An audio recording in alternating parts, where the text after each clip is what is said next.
J'ai longtemps cru qu'exercer sa colère, ça allait me faire du bien et que ça allait me vider les toxines du corps. C'est comme ça que régulièrement, tout comme certains s'achetaient un punching ball et allaient taper dans le sac, euh, balancer des assiettes et vraiment se servaient de cette énergie pour expulser. Moi, j'ai souvent fait ça aussi. Tant et si bien qu'un jour, il m'est arrivé deux choses. J'ai balancé un yaourt contre un mur et du coup, j'étais quand même pas fière de moi parce qu'on peut pas revenir en arrière et que du coup, il fallait que je nettoie le mur et que c'était une location. Et je me disais, pourvu que je le récupère. Et puis, plus grave, un jour, avec l'énergie de la colère, j'ai tapé dans une fenêtre. Ma main a traversé et j'ai eu beaucoup de chance de ne pas perdre ma main, ce qui pour moi aurait été difficile, outre de perdre une main. Pour la pianiste que j'étais, ça aurait été dramatique en fait. Et ça m'a donné envie de me replonger là-dessus, outre le fait que j'ai compris que, retourner la colère contre soi, de toute façon, c'était pas bon. Mais il y a autre chose. Vider sa colère pour vider les toxines, il semblerait que ce soit un mythe dangereux pour le corps. Reste là, je te raconte ça tout de suite. Hypersensible haute couture. Le podcast pour les hypersensibles, par une hypersensible. À ta mesure, sur toutes les coutures. À ta mesure, sur toutes les coutures.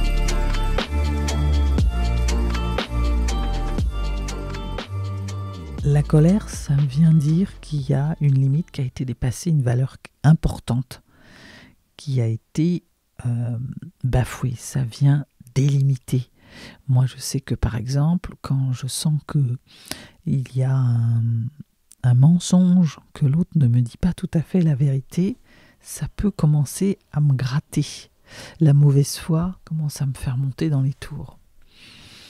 Et puis après, il y a quand je suis en voiture, parce que je me sens tellement, moi je laisse assez facilement passer, je conduis tranquille, mais de temps en temps, je vois des comportements qui me prennent un peu en otage, parce que la personne va doubler n'importe comment, et il y a quelqu'un en face, et j'ai peur en fait. Et du coup, j'ai comme une tension qui monte, et ça vient exaspérer cette colère. Donc il fut un temps pas si lointain où je venais vider aussi cette colère. Alors je hurlais toute seule dans la voiture, je traitais les gens de tous les noms, tous les noms commençant par un C, mais j'étais toute seule à l'entendre en fait. Et puis, des fois, j'ai même failli sortir de la voiture quand on était à l'arrêt, parfois dans les embouteillages sur le périph' parisien. Il y a des fois des queues de poisson et des choses qui nous font sortir de nos gonds. Et j'ai failli plus d'une fois sortir de la voiture pour aller taper un peu de l'énergie. Voilà. Et en fait, l'instinct de survie a été plus fort parce que je me suis dit... déjà, je ne sais pas qui je vais trouver de l'autre côté, parce que si je trouve un gros balèze qui m'en met une... Voilà, c'était un peu aussi au temps où on entendait beaucoup parler de gens qui sortaient avec la barre à mine, là, et puis que des fois, pour juste une queue de poisson, il pouvait t'arriver quelque chose de grave, en fait. Donc c'est comme ça que j'ai appris à réprimer mes colères. Alors aujourd'hui, je vais vous parler de la colère qui sort. Je viendrai dans un autre épisode vous parler de la colère froide, parce que celle-là, elle est intéressante aussi. Mais là, moi, je réfrénais, donc... mais il y a encore des fois où je m'agace. Voilà. Et l'idée, c'est de comprendre que, en fait, il y a un effet hyper nocif pour le corps. C'est qu'on est un peu sorti de cette école qui disait vous avez de l'énergie, la colère c'est une énergie, hein, c'est une énergie fantastique à dépenser Donc on nous disait, prenez un sac, tapez sur quelque chose, allez-y. Et en fait, je lisais dans un bouquin là que se défouler, c'est pas aussi efficace qu'on pourrait le croire en fait. C'est contre-productif. Il y a les recherches, il y a un psy, Bradji Bushman, là, qui a fait des études en fait. Il a suivi des personnes qui utilisaient un sac de frappe pour évacuer leur colère. Et il a constaté qu'en fait, ça n'était pas tout à fait efficace parce qu'au lieu de faire descendre la colère, ça avait tendance à l'entretenir.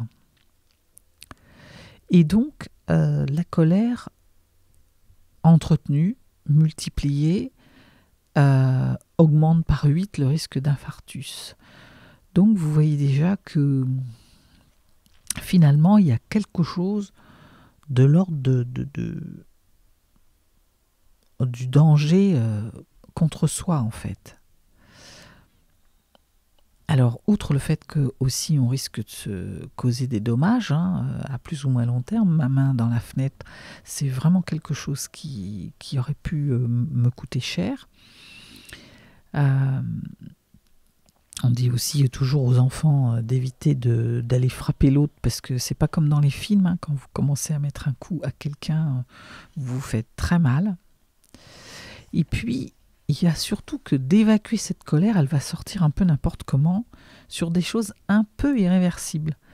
Ma main, c'est irréversible, j'ai une cicatrice.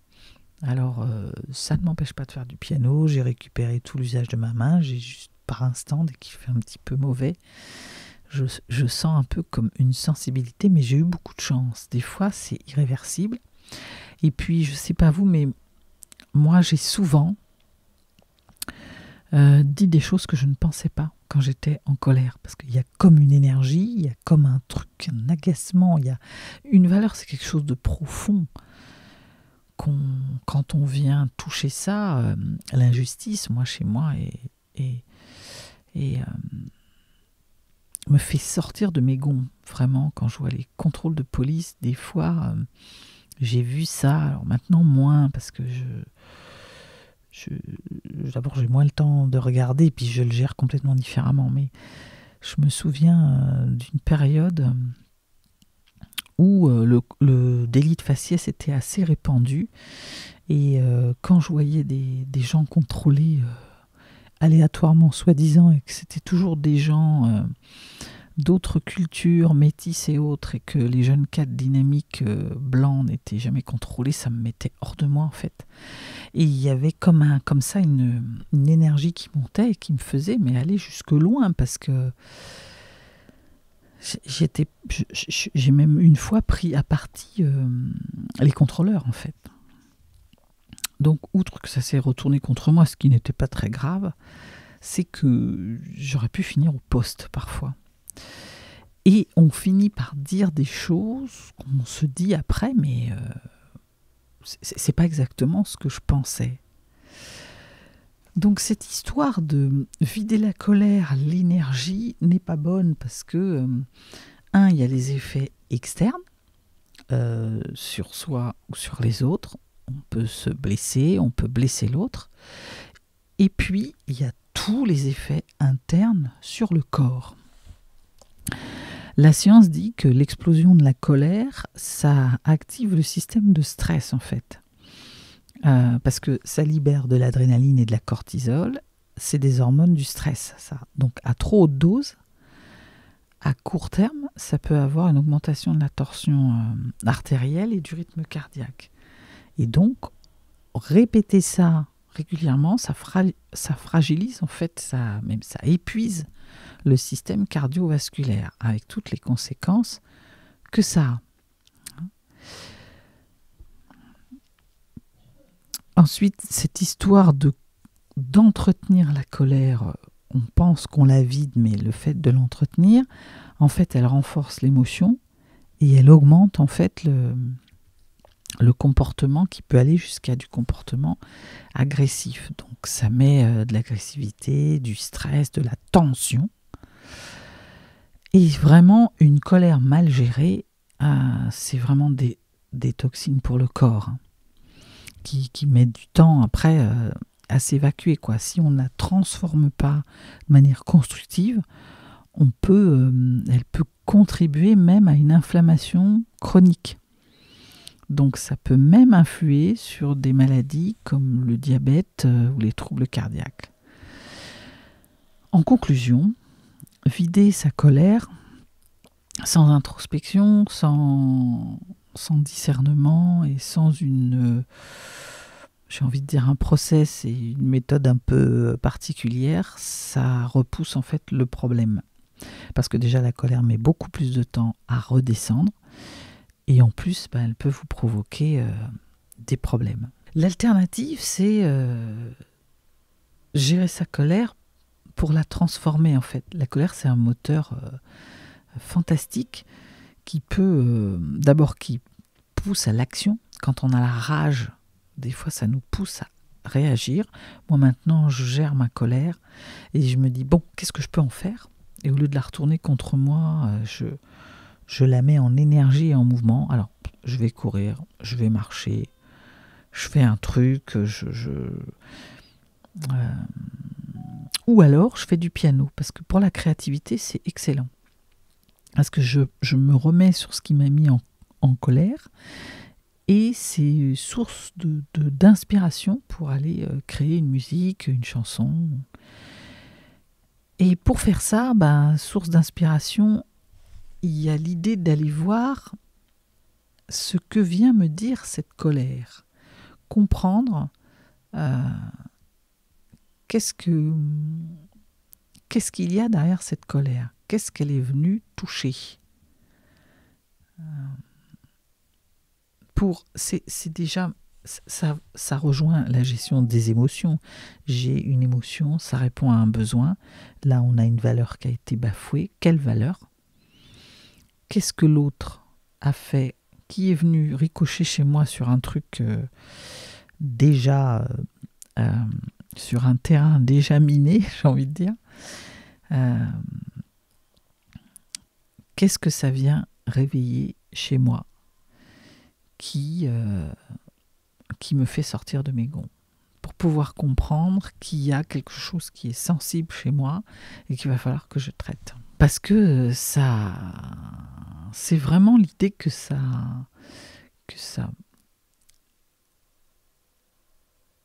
je prends un risque d'impacter vraiment le corps. En médecine chinoise, la colère, c'est le foie, en fait. Et le foie, il active le système de stress, en fait. C'est lui qui est directement lié il s'occupe de la tension artérielle, le rythme cardiaque. Voilà, donc c'est vraiment... j'ai vu ça beaucoup en fascia, parce que je fais de la fasciathérapie. Et quand on a des grosses colères et tout, on voit souvent le foie, le fascia au niveau du foie, qui est impacté en fait, parce que l'énergie de la colère vient se centraliser là, avec tout ce que ça a d'impact, quoi. Donc ça fait en fait, ça vient se centraliser, puis ça fait une énergie stagnante. Donc, on arrive sur de la tension musculaire. Donc c'est comme ça aussi que parfois, si vous avez mal à la nuque ou aux épaules, quand on se tend comme ça, ça peut venir de là. De l'irritabilité aussi, la frustration, les éclats émotionnels, on en a parlé. Et puis tout ce qui est de l'ordre de la digestion. Quand on dit je ne digère pas, mais alors ce qu'il m'a fait, je n'arrive pas à le digérer. Vous voyez bien que le vocabulaire parle de lui-même, ça vient directement dans le corps ensuite, provoquant des ballonnements, des pertes d'appétit, le fait de ne pas digérer. Moi j'ai fait beaucoup de reflux à un moment donné et je me souviens que c'était parce que j'avais beaucoup de colère dans la présidence de mon association et beaucoup de colère en plus que je ne pouvais pas exprimer. Et du coup, ça venait se tendre et j'avais des reflux. Je ne digérais pas. Voilà, après, toujours en médecine chinoise, en parlant d'énergie yin, d'énergie yang, et que cette colère, c'est une montée d'énergie yang, hein, c'est quelque chose, d'où l'impact aussi de mise en action, sauf que mal géré, on peut arriver à avoir des maux de tête, voire des vertiges, des bouffées de chaleur aussi. Moi, je me suis demandé longtemps... J'avais comme des bouffées de chaleur, alors que j'avais aucune raison d'en avoir. Et a posteriori, je me suis rendu compte que il y avait quelque chose qui m'agaçait, voilà, pour parler poliment. Et du coup, cet épuisement, en fait, l'organisme s'épuise. Il peut même arriver après à mettre une fatigue chronique. Et puis pousser encore, on arrive sur de la dépression. Donc, l'idée, c'est d'arriver vraiment à canaliser cette colère et à être sur une meilleure gestion. Ça ne veut pas dire qu'on ne dit rien et on refoule. Je viendrai vous parler, comme je vous ai dit dans un autre épisode, de la colère refoulée. C'est plus l'histoire de mieux agir. Donc, déjà, quand il y a la colère comme ça, on peut respirer très fort. Et moi, j'aime bien faire cette respiration 4 temps où on inspire sur 4 temps, on bloque sur 4 secondes, on compte jusqu'à 4 et on redescend, on expire sur 4. Parce que ça permet de laisser un peu s'écouler l'émotion. Et ensuite, on va pouvoir avoir un peu plus de discernement pour savoir... pour l'écouter et voir ce qu'elle a à nous raconter, cette colère, et savoir qu'est-ce qui s'est passé, quoi. Qu'est-ce qu'elle me dit, qu'est-ce qui l'a déclenché, et de regarder à terme aussi quel est son mode d'expression et comment je pourrais l'exprimer autrement. Moi, je sais que maintenant, quand je suis en colère, je respire, je me calme, je laisse redescendre parce qu'il y a toujours un moment où la colère redescend. Et ensuite, avec un peu de recul, du coup, je peux regarder tout ça. Et ce que je fais, du coup, souvent, c'est que j'exprime. Voilà, je partage avec quelqu'un, j'appelle quelqu'un, et je refais le fil, et je déroule, et je sais pourquoi je suis en colère. Et ça permet de traiter, ça ne veut pas dire qu'on ne va rien faire, hein, mais ça permet, par exemple, si y a le comportement de l'autre qui m'agace et qui n'a pas respecté quelque chose chez moi, après je peux aller lui en parler au bon moment, on va dire, c'est-à-dire plus sous le coup de l'émotionnel, et donc du coup je peux avoir une discussion plus constructive, parce que si vous essayez d'échanger avec quelqu'un sur ce qui vous a mis en colère, sur la colère elle-même, ça va sortir n'importe comment. C'est là où on dit souvent les mots ont dépassé ma pensée. Voilà ce que je voulais vous partager, parce que moi c'est vraiment quelque chose qui est venu me choper, parce que j'ai entendu pendant des années qu'il fallait laisser circuler et vider sa colère.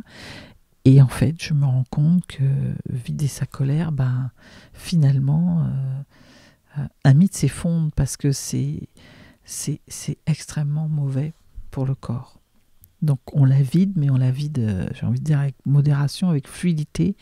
On la laisse redescendre, on la laisse circuler, on l'accueille, on la regarde. Si on est face à quelqu'un, c'est peut-être de prendre un temps, de s'isoler. Si on ne peut pas, moi j'aime bien dire, avant de répondre, compte jusqu'à 7. Et puis, une fois que c'est plus calme, alors là, on peut interagir si besoin. Et puis, si on est tout seul, si c'est une colère qui monte par rapport à quelque chose dont on se souvient, transformez cette colère en moteur, mettez-vous en mouvement, en action, allez marcher, mettez-vous sur cette tâche que vous repoussez depuis un moment. Moi, je fais ça des fois. Quand je sens que je suis en colère, d'ailleurs, j'enregistre ce podcast sur un reste de colère, mais ça m'a mis en mouvement du coup. en la gérant bien, ça m'a donné envie de me mettre en mouvement. Et puis, comme je vous le disais, c'est source de créativité. Il y a une forme de... La colère, c'est comme une rage de se mettre en action, mais c'est aussi une formidable énergie de création.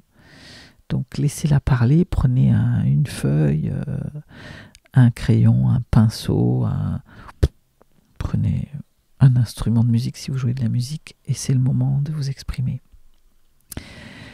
Voilà, j'espère que ça vous aura un peu éclairé. Je ne sais pas si vous êtes comme moi et que ça lève un mythe, ou si vous le saviez, partagez-le moi en commentaire. Si vous avez besoin d'aide sur le sujet, je vous mets en description déjà laissez-moi votre mail, parce que je pourrais vous envoyer des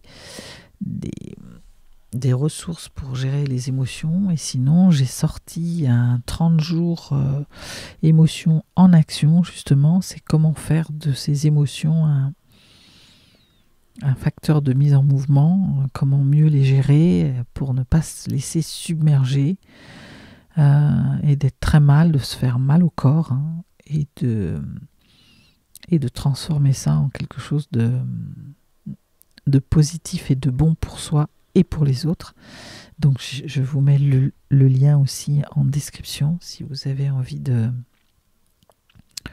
vous faire accompagner, ces 30 jours d'accompagnement où je suis avec vous et je vous fais faire tout un tas de choses, d'exercices, mais aussi de défis, pour que vous puissiez mesurer dans votre vie concrètement les avancées. Et si vous ne savez pas, prenez un appel avec moi. Voilà, pendant 30 minutes, on pourra échanger ensemble sur votre problème. Et si je peux vous aider, je le ferai.